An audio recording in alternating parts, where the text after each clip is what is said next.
Welcome back to the Weekend Ball podcast. We are very lucky to be joined by the CEO of Canada Basketball, Mike Bartlett, for the second time. Thanks so much for doing this, Mike. I know it's a busy day for you, and it's been quite a couple crazy weeks for you, but I know it'll quiet down this summer. You know, Yeah, yeah, summer will be really quiet. Yeah. But thanks so much for doing this. And before we get started, obviously, I know the last couple of weeks and really a couple weekends ago was a crazy maybe Sunday for you. Maybe walk us through the emotions, just seeing the women's team make it to the Olympics through that Spain game. Any resemblances to your heart beating against Spain last summer as Yeah. well? These games and our qualifications seem to come down to big moments involving games in Spain. Unfortunately, in the women's case, we weren't involved in that game. Um, Listen, we knew it was going to be a tough pool. It was called the pool of death for a reason. You have Spain, a perennial medal contender, Japan, the team that won the silver in the last Olympics, and always outperforms on their world ranking of ninth. And then the host Hungarian team, which wasn't just fueled by the home crowd, was also fueled by a realistic ambition of making the Olympics for the first time in 44 years. And we know how that feels, right? Like we challenge ourselves to overcome gaps and obstacles. And I think that program is doing a great job. They're very much on the rise. So we didn't perform in the games the way that we anticipated. Certainly, I think there's some roster impact there. There's a whole bunch of impacts in terms of like not being able to play together as a team very regularly. Women on our team are spread out across the world playing in European leagues. So even though we were having mini camps leading up to it, those mini camps were separate, not always gelled as a team. And so sometimes that plays out on the court. But ultimately, we played well enough to win those games. We just didn't win those games. Hmm. And came down to quite frankly, some Spanish luck. And they were down 22 points in a game against Hungary that they didn't have to win to qualify. They were already in. I'd like to think the good relationship between the federations fueled some of it. I'd like to think that they have enough respect for Jordy and Victor, countrymen of theirs who are coaches of our program, Victor leading our women's program. I will say we had, and the women had a nice little arrival welcome for the Spanish team when they came back to the hotel. And the hotel actually put together this, it was random. Nobody knew what was happening. That like they brought in a DJ and did a dance party. So now all of a sudden, all these teams that have qualified, are celebrating and having some fun together with respect to the Hungarian team, who I think, earned all the credit and probably earned an opportunity to be in the Olympics. I'm ashamed that they're not, but we got a bit lucky, but you have to be good to be lucky for sure. We did talk about it as a team that, in is in, but being in is not the win. And we've talked about it in the men's program. We've talked about it in the women's program. We know that we have an opportunity with the right training, the right coaching, and the right roster. And we've got that plan in place to be ready for Paris so that we control more of our destiny moving forward. Yeah, and with that, like, just how would you evaluate? Like, obviously, it's the first time since 2000 that both the men's and women's teams have made the Olympics, and I know that's a point of pride for you and everyone at Canada Basketball. But just how would you evaluate the state of the program right now? Would you call Canada Basketball a world power now a little bit? Just how you guys have done No. it. The I think you need to consistently win internationally and reach podiums internationally to be able to have that moxie. I think we're now at a point where we can consistently be considered in the mix. In the mix is a good spot to be. In the mix means for me and for our program ambitions in semifinal games each and every time. Because if you're in a semifinal games, it means you're in a medal game, no matter what. Even if you lose that semifinal game, you're competing for bronze and you're, in the mix. So I think that is the next hump for us. Being in has been something that Canada Basketball probably celebrated for too long. Now being in the mix is what we want to achieve. And then being just an absolute consistent medal winner is the next step for us. And I think if you look at the talent trajectory, the program trajectory, the interest in basketball in this country, which is also fueling our ability to invest in the talent and the program. It all starts now to be an equation that presents itself as sustainable for quite some time so that you can, down the line, be considered one of the world powers. Is that almost like when you look to our your friends in Spain, like that might be a bit of the model? Yeah, and they've done it consistently and sometimes without the most talented people on the court, but they run, I joke all the time. There's a reason why my 7-year-old son's basketball team is running Spain. Like they've written the book on system development. And ultimately that is a spot where I think our program needs to get to. We need to lean more into technical direction and how that downstreams into the basketball community across this country so that kids are learning to play Canada. Jordy and Victor speak about it often in conversations with me and conversations with our technical team. How are we taking Canada basketball systems, style of play, and fundamentals, and growing the base based on those? I think Rowan and Denise, with their men's and women's programs, have done a great job of doing that through the age groups. And now, how do we reach down into the next level of basketball, provincial, regional, and then down to city basketball? How does Canada basketball system start to present itself so that sustains the world power opportunity, which Spain has seen for decades? And with that, like obviously making the Olympics for both men's and women's comes with a financial, downwind. Just maybe talk a little bit about that, like how that impacts Canada basketball to, provide those programs to youth and make Canada basketball to be that, Spanish system where people are playing Canada, as you just suggested. Yeah, certainly. Well, I think it's funny. Winning is a double-edged sword. Winning is the fuel that you need to take those next steps. I view winning, I, I view winning as our obligation to community basketball, because if we're winning on international stages, and this is actually something I've challenged my staff on and teammates on this year, as we tell Olympic stories this summer, Mm. I want every one of those stories to be connected to driving youth participation at the community level. So if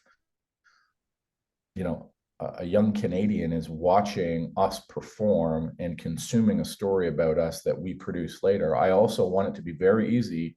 It's a bit cliche for them to double click and land on a page which teaches them and their household and their mom and dad or their guardian on how to register for basketball in their hometown. That's what I want us to be inspiring and igniting. But the double-edged sword is also winning and investing at a level to win.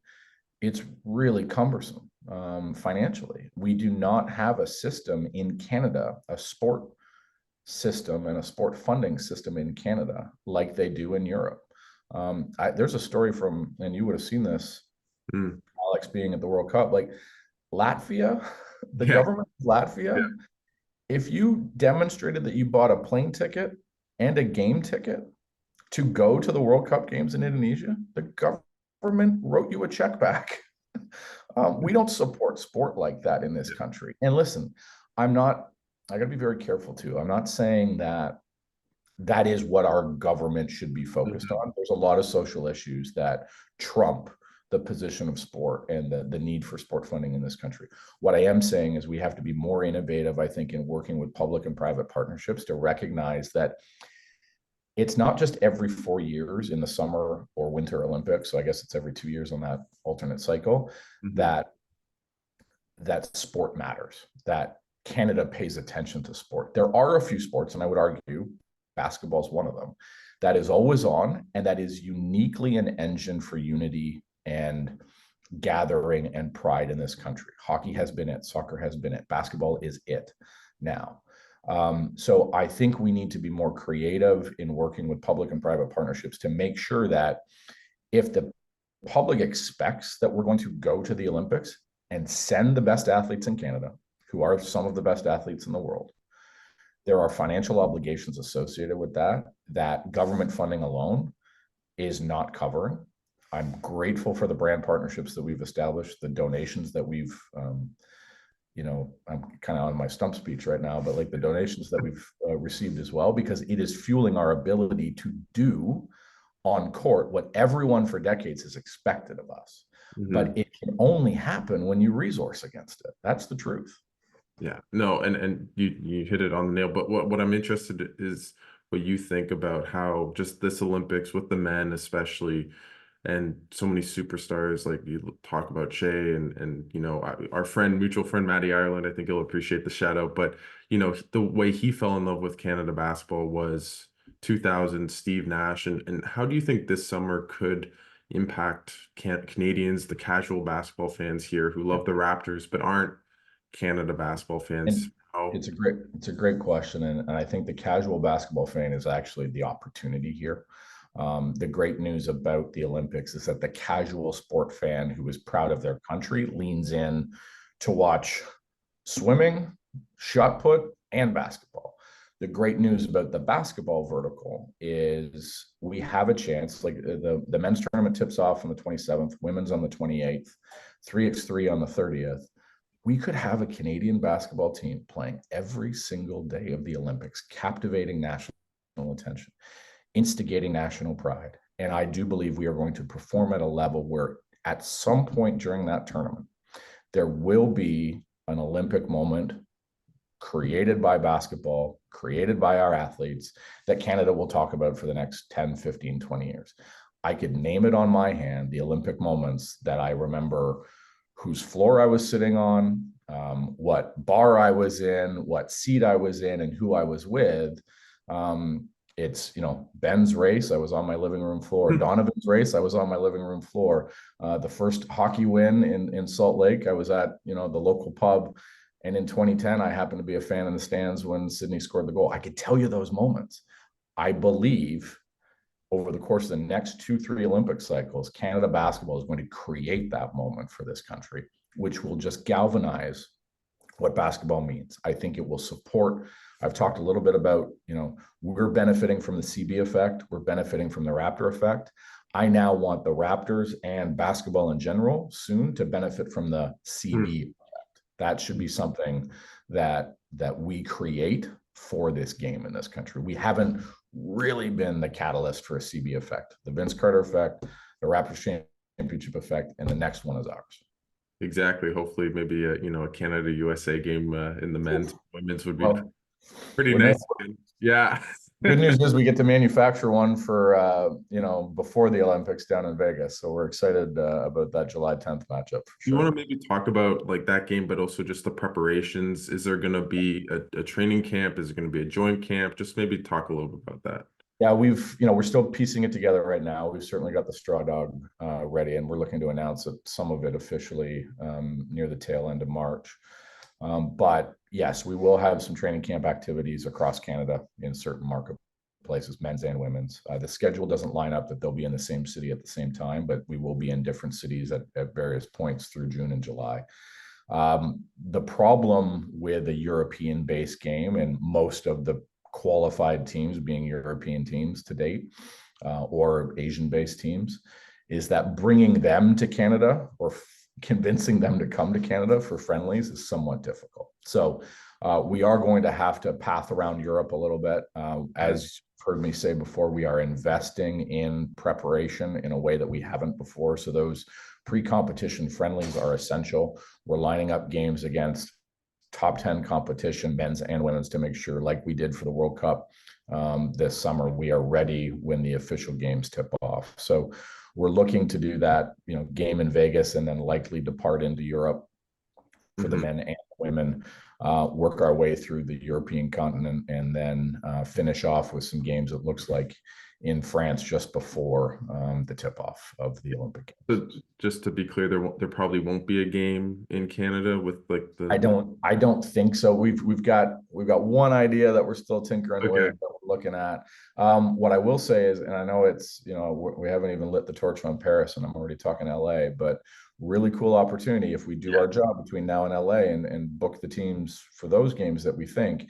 Now a North American based games is going to allow us to bring Europe and Asia into Canada and North America to play friendlies before we go down south and take on the Olympic Games in LA. So we are already thinking about things like that as an organization. I know it's not a, an Olympic game or a World Cup game, but what does it say about the program just to have a marquee matchup with the USA in Vegas and just the star power there and just almost how it shows how far this program has come. Yeah, and it very much does. It's a credit to the program to be invited to a game like that.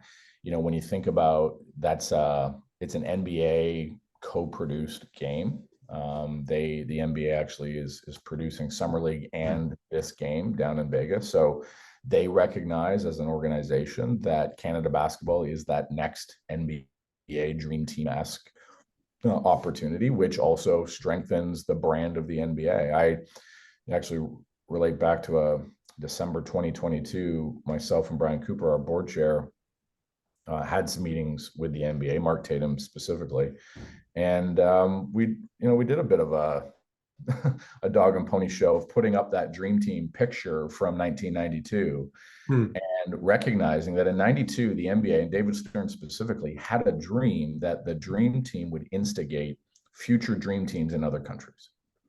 And in that presentation, I put up a picture of who I thought our dream team was likely to be going into Paris. And once we actually punched our ticket at the World Cup, I ran into Mark Tatum and he's like, just like you promised.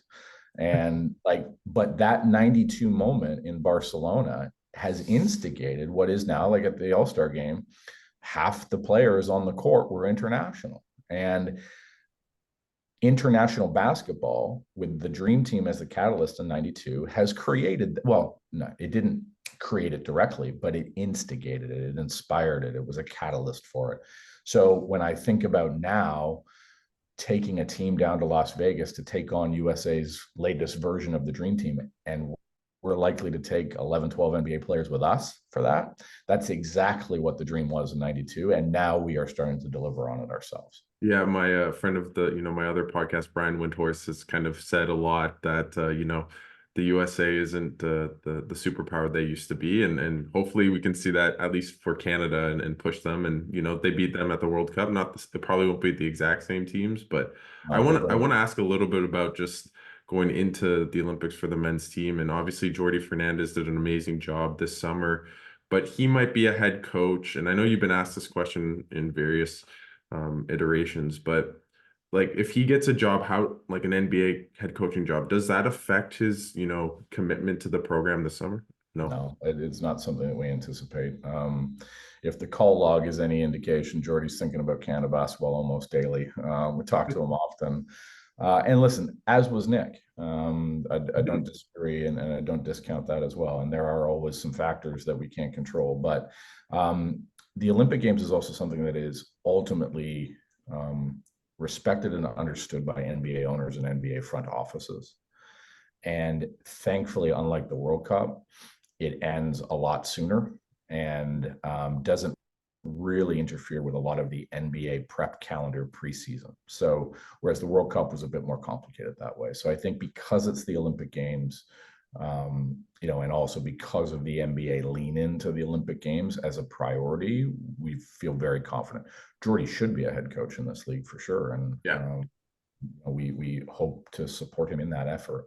But as we prepare for the summer, Victor and Jordy are very much focused on, making sure that Canada is ready. And there's no doubt that those two amazing coaches are going to have our teams ready.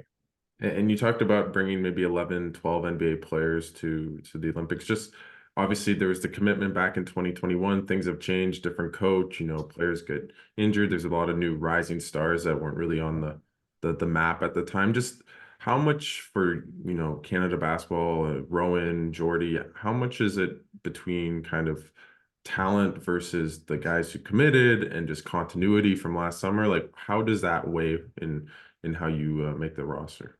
Well, in both our men's and women's program, what we've attempted to do and what we are in the process of doing is building teams. And teams are just that.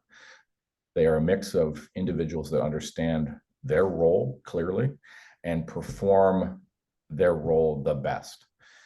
And that doesn't always mean it's the 12 from 1 to 12 most talented, from 1 to 12 NBA or WNBA. It's a team. You actually saw that play out this year. And I've told this story, and I tell this story often. There were moments in the Spain game where Melvin, Trey, and Kyle are reminding the NBA players about FIBA idiosyncrasies in rules. And just even that inbound pass from Kelly with 30 seconds left, that he can run the baseline, which is a FIBA nuance. Mm-hmm. That it doesn't always behoove you to have 12 of 12 just because they're 12 NBA or just because they're 12 WNBA. So our coaches, Victor and Jordy, and our general managers, Denise and Rowan, are very focused on sending a team to Paris, not sending Canada basketball top 12. Now, with that said, good news is our top 12 in both men's and women's, if you were to look at, who you would, consider sending, they're also very much a team of individuals that know each other. So I'm certainly not, I'm in the room, I'm having the conversations, I'm listening. I think there's a lot right now that is being considered and discussed. Right now, we're just focusing on our preparation, what those plans will be, and our communication with athletes so that the entire athlete mix knows what's possible from a scheduling standpoint. And then when we get down to camps, we'll get down to camps. Would there be an opportunity for maybe like open tryouts? Like I'm just thinking about like the NBA, or is it? I don't know. I think, listen, in both rosters, there's a core pipeline that has been in the mix for the last number of windows. It has been at qualifiers. It has been at World Cups, and those athletes will be relied upon to compete for spots for sure. The men were very bold with their core and announcing a list. That list, we're loyal to that list. Yes, there are some nuances of young players that were, in university when we made that list that creates a bit of like, I wonder. But we're also, I know because we've built a team, both the men's and women's programs have a lot of open dialogue amongst the players. So the players are going to have a say in some of this as well. How exciting is it just to see, when we talk about the men's, just how so many young, exciting NBA players from Canada. I think about like Shaden Sharp, who's talked openly about playing for his country. Like, how do you think just making the Olympics for the men's team changes maybe the attitudes of some of the players to want to represent their country, maybe compared to years past? Yeah, I think being in certainly attracts attention. It attracts interest. We want to be a program that is in consistently so that there's never really a question anymore of are we going to be in? It now becomes a question of how are we building this team? And, Canada doesn't have to debate if they're going to show, which listen, I've been a fan of Canada basketball for a long time too. I've followed that narrative. We can now debate who matches with whom the best to give us the best chance to win. And it's a great position to be in that unaided, our players around the world, men's and women's, are talking about representing their country as something that they aspire to do and something that they expect to do. Just even creating Global Jam as an event and creating more opportunity for that under 23 age group as they're kind of between that U19 and senior team. It's so that they are constantly thinking and feeling connected to Canada basketball, that there's no 3 or 4 year lag before they get the call up, that there's an opportunity there to get runs in and be connected with, the Canada basketball jersey across their chest. No, for sure. Like I just think about Leonard Miller and other guys that have kind of done that, and Global Jam's awesome. I want to ask you a bit more of a fun question. Just how cool has it been to see the Raptors bring in RJ and Kelly, and this is more a spitballing type of question, but how good would an all Canadian NBA team be in the end? I'll tell you, an all Canadian NBA team is good enough to win at least bronze in the World Cup. So I tell you that they'd have a run at an NBA championship too. Yeah, listen, it's wonderful to see. I've got a great love affair with the Raptors organization, having worked there for 10 years as well. I will say they're not calling us saying like, hey, what do you think about this? But we are applauding them when they do lean in, and RJ and Kelly are quality human beings, quality Canadians, and damn good basketball players. So they've made their team better. They've made their culture stronger. The Raptors culture has always been strong. And, it was fun running into Masai and Bobby this weekend in Indy and kind of just sharing a laugh of like, hey, mini Canada over there. I like it. I like what I'm seeing. So if I can ever help, certainly count on me. Yeah, maybe get Shea over or something like that. Oh gosh, Yeah. what a Yeah. player. Before I let you go, Mike, and thanks so much for taking the time and doing this. It just maybe like, let's say I forget what the dates of the Olympics are, but it's the end of the Olympics, the last day. And what would kind of be your like ultimate goal to see from some of the teams at the end of that, of the Olympics? So I think August 6th is going to be the 3x3 finals. Okay. August 10th is the men's final, bronze and gold, and August 11th is the women's final, bronze and gold. I'd I'd like what I hope for this country, what I hope for this program, what I hope for the people and athletes involved is that at the end of it, we can say we were in games that mattered. We competed hard in games that counted. And for us, that's semifinals and beyond. I want to be in those games. I want this country to wake up on the morning of the 10th and the 11th and the morning of August 6th and have appointment television viewing circled on their calendar. I want them changing their plans so that they can watch Canada compete in games that matter. And that would be the ultimate joy. I think that would be the ultimate service to the country at a time when we really need as many excuses as possible to cheer and smile and be together. And I want our teams to be the reason that it's happening this summer. So by August 12th, I guess that would be, I'd like to have a checklist of saying we were in games that matter and Canada cared and we gave them a reason to. Well, I really hope that happens, and at the same time, I really hope there's a Canada USA because I think I watch that bronze medal maybe once a month, just for my own Both. enjoyment. So, you too. Yeah, yeah. Uh, There's actually we've had here's a story. We've had at the funding of a good friend of the organization has been we've just kind of had a camera in the background as far back as Victoria, and we know how Victoria ended. yeah. We didn't release much of that footage, and Mikal Bridges hits that 3-pointer in the game to push it to overtime, and the camera turns to somebody that I was sitting with. And at this point, the people I was sitting with had figured out it was the documentary camera and looks right in the camera and says, "This is going to make a great movie one day."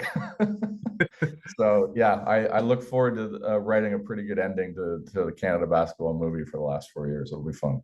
Exactly. We need more Dylan Brooks in all of our lives. Okay. 9 points. I'll always remember that. Is there anything else just for people like to any camps, anything from Canada basketball that maybe you'd want kind of the casual basketball fan to know about that maybe they can go to camps, organize Well, anything yeah, like we don't because we're national team in our mandate. We don't run a lot of camps. What we are looking to do though is as we move our senior teams into training camps, that we are going to have a lot more community connectivity with our Olympic camps. So we are looking at open practices. We are looking at coaches clinics. We are looking at community activation days. So stay tuned for more information on that.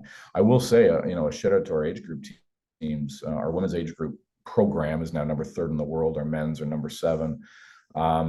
Our U17 girls and boys go into the World Cup this summer, both with a chance to podium. And our U18 girls and boys go to AmeriCup tournaments to qualify for next year's World Cup at U19, and they've got a chance to podium. So don't focus exclusively on our Olympic teams. Every age group of Canada basketball is operating at a level that puts them in meaningful games now. And that's a good thing for the future as well, because if they're in them now, they'll know how to win them later. Exactly. I still remember RJ Barrett, U19, Yeah. 2017. I remember where I was. So I back working and checking my phone and watching the game. So I remember that. And obviously this summer, the women's team did amazing with Silas Swords and everyone else. So There's gonna be some cool, just on a parting, like this really cool family narrative in the mhm. Olympics. Everyone kind of focuses on Rowan and RJ or Nikhil and Shea. you've got Melvin Ajim and his sister Yvonne. You've got Kayla Alexander and her brother Kyle.